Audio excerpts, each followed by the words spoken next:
हाय, स्वागत आहे सगळ्यांचं आजच्या व्हिडिओमध्ये. बरेच दिवस झालं व्हिडिओ नव्हता काढलेला, त्याच्याबद्दल सॉरी बरं का. आणि कालपासून मी यूट्यूबला व्हिडिओ बघते. संगमनेर तालुक्यातील वडगाव पान येथील ते भोंदू अशोक सॉरी गडगे बाबाचे बरं का. पण मग व्हिडिओ काढावं का नाही आपल्याला पण तिथलचा अनुभव आला आहे. मी पण गेले होते म्हणून कालपासून माझ्या डोक्यात विचार चालू होते काढावं की नाही. पण म्हणलं चला सांगूनच टाकावं. 4 शब्द सगळ्यांसंग शेअर केल्यानंतर काय होतं.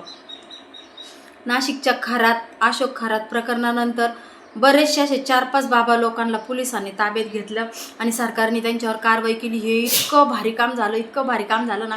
जेव्हा नाशिकचा अशोक खरात पकडला गेला होता का, तेव्हा माझ्या डोक्यामध्ये ना ह्या गडगे बाबाविषयी पण आलं होतं. म्हणजे ह्यालासुद्धा आहे ना पोलिसांनी अटक करावी, कारवाई करावी. कारण हा माणूस इतका पैसा घेतो. होम हवन गोळ्या औषधं, आयुर्वेदिक गोळ्या औषधं देतो. त्याची स्टोरी तुम्हाला मी सांगते बरं का. पण आहे ना फरक मात्र कोणालाच नाही. आणि एवढी गर्दी असते तिथं, एवढी. आम्ही जाऊन बी कशा आलेलो आहे, माझ्या मणक्यामध्ये गॅप आणि कमरेची गादी सरकली होती. यूट्यूब मी बरेचसे व्हिडिओ पाहिले बरं का असे, पण त्याच्या व्हिडिओमध्ये बी म्हणायचे संकल्पाला लाईव्ह असल्यानंतर फरक पडतो असं तसं. त्यामुळं 2 वर्षापूर्वी मला पण म्हणजे मोबाईलवर बघून आहे ना मला पण लई येड लागलं होतं बरं का. माझ्या नवऱ्याकडे पैसे नव्हते जाण्या येण्यासाठी. व्याजाने मी त्यांच्या संग 8 दिवस भांडत होते. माझं दुखत आहे, मला पण जायचं, बऱ्याचशा लोकांना फरक पडतो असं मी व्हिडिओमध्ये बघितलं आहे. म्हणलं पैसे नव्हते तरीसुद्धा त्यांनी माझ्यासाठी व्याजाने 7,000 रुपये काढले होते. आणि मग आम्ही तिथं वडगाव पानला गेलो होतो. तिथं पण इतकी गर्दी, बापरे.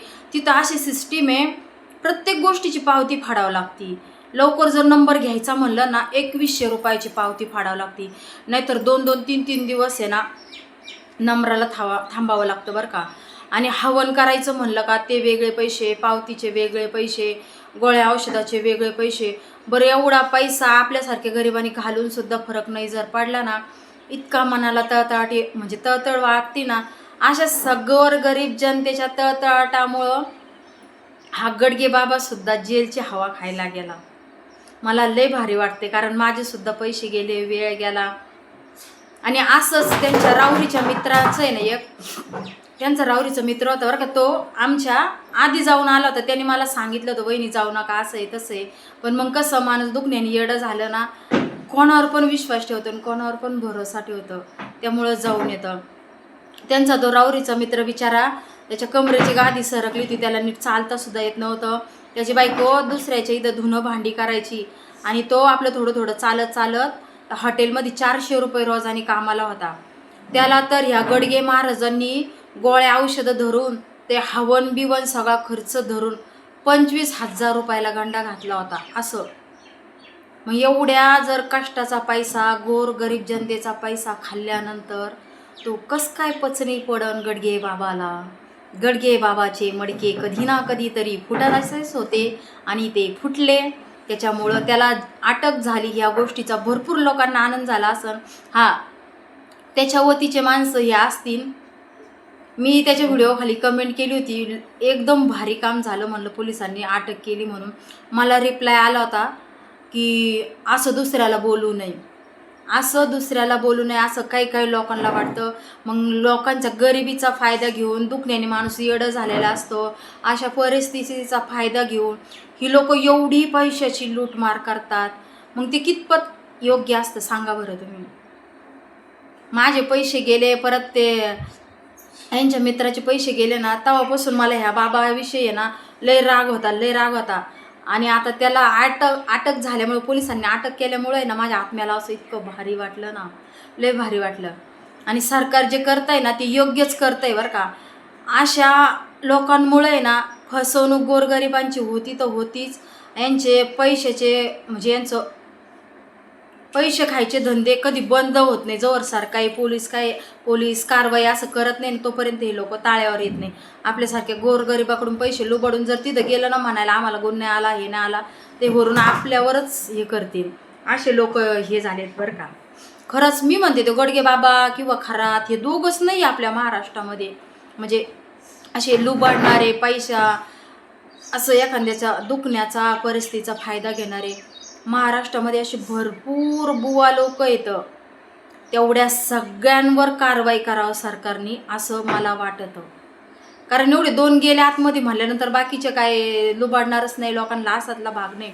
प्रत्येक भोंदू बाबांना लोकांनी जेलची हवा खायला लावी असं मला वाटतं. कारण आपण जातो म्हणजे आपण आशेपोटी जातो. माणूस दुखण्याने परिस्थितीने पार येडपिसं झालेलं असतं. कोणी काही सांगितलं मोबाईलवर काही बघितलं की माणूस तेच मनात ठेवून पैशाचा विचार न करता गुण येईन म्हणून जात असतं. त्याचा ही लोक असं गैरफायदा घेतात. गैरफायदा म्हणजे आपण 10-10 रुपयाला 10-10 रुपये जोडतो आणि असल्यांच्या मड्यावर 12-12, 15-15 हजार रुपये घालावं लागते. तर म्हणल्यानंतर किती आश्चर्याची गोष्ट आहे. आणि हा माणूस काय म्हणायचा, कॅन्सरच्या गाठी मी वितळवून टाकतो. आम्ही पाहिलं होतं बरं का तिथं. पण आता खरंच वितळवतो का नाही हे देव जाणे. मंत्र बोलायचा, ही शक्ती तुमच्या अंगात प्रवेश केला, असं काय काय काय बोलायचं बरं का तो. तिथं म्हणजे गर्दी खूप असते, त्याच्यामुळे तिथलचं एवढं काय डोक्यात नाही राहिलं. गेले त्या गोष्टीचा पस्तावा येतो. पण लय वेळेस आला होता आपले घेण्या देण्याचे याजाने काढून पैसे आपण गेलो होतो आशेपोटी, तरी गुण नाही आला आपल्याला. या गोष्टीचा मला लय वेळेस पस्तावा आला होता बरं का. पण पस्तावा येऊन त्याचा आता जराशी शीत झालं असं मला वाटतं. आपल्यासारखी कितीतरी गरीब लोक असतील. अहो काही लोक म्हणजे असे तिथं अशा अवस्थेत आलेले होते ना, त्यांचे खाय प्यायची सुद्धा पैसे खर्चावा अशी सोय नाही. तिथं भरण्यासाठी तेवढे मोजके पैसे आणले. असे भरपूर लोक होते, भरपूर लांबून लोक आलेले होते बरं का तिथं. अक्षरशः म्हणजे दया वाटत होती की एखाद्याला देण्यासाठी लोक स्वतःच्या पोटाला चिमटे घेऊन मग उपचारासाठी पैसा खर्च करतात. आणि त्याच्यात बी गुण नाही जर आला तर किती मनाला वाईट वाटतं. आता तेच मी तुम्हाला सांगितलं नाही का, 400 रुपये रोजाने बिचारा कामाला हॉटेलमध्ये जातो, बायको धुणं भांडे करती. तो माणूस माझ्यापाशी एवढा कळकळ केली, वहिनी तुम्ही जाऊ नका, मी सांगतो तुम्हाला माझे पैसे गेले, मला एवढी तुळतुळ वाटली. पण माझ्या डोक्यात खटका काय, ते यूट्यूबवर त्याचा चॅनल होता त्या गडगे बाबाचा. ते व्हिडिओ बघू माझ्या पण डोक्यावर परिणाम झाला. मला पण असं वाटायचं की फरक पडन असं वाटायचं बरं का. आणि असे जेवढे भोंदू बाबा लोक असतील तेवढे सरकारने त्यांच्या ताब्यात घ्यावा आणि त्यांची जेवढी ही गोरगरिबांना लुबडलेली संपत्ती ना तेवढी सगळी जप्त करून टाकावा. झेंडा तर बाबाचा केवढा आहे बाबा. त्या वडगाव पानमध्ये वडगाव पानच नाही, अख्या संगमनेर तालुक्यामध्ये त्याचा झेंडा इतका मोठा, एवढा मोठा झेंडा लावला. आता बोल मंत्र तंत्र जेलमध्ये झेंडा लाव, तुमच्यात काय दैवी शक्ती तुमच्या हात प्रकट केली असं म्हणायचं बरं का सगळ्याला. आणि आता याच्यात कोणती शक्ती प्रकट झाली, पोलिसांनी धरून नेला. आता किती भारी काम झालं. आता तिथं शक्त्यांचा वापर कर म्हणा आणि हे जेलमधून बाहेर कसा येतं ते बघावं. मग लई भोंदू लोक असतात, लई लोकांच्या भावनेशी खेळतात बाबा. खरंच ना, मला कालपासून वाटत होतं व्हिडिओ काढावं. एक मन वाटायचं नको, विरोधक लोक असतील ते लगेच वाईट कमेंट करतील असं वाटायचं, म्हणून मी व्हिडिओ काढत नव्हते. पण म्हणलं चला जाऊ द्या, ज्याची इच्छा ते जशी कमेंट करतील तसे करतील. आपल्या बाबतीत जे घडलंय ते खरं सांगून टाकावं म्हणून मी व्हिडिओ काढल्यावर का. आता बाबाला म्हणावं जेलमध्ये माझ्या दैवी शक्ती संचार झाली, मी बसलेलो आहे जेलमध्ये. असावं कराडा बाबा, काही खरं नाही.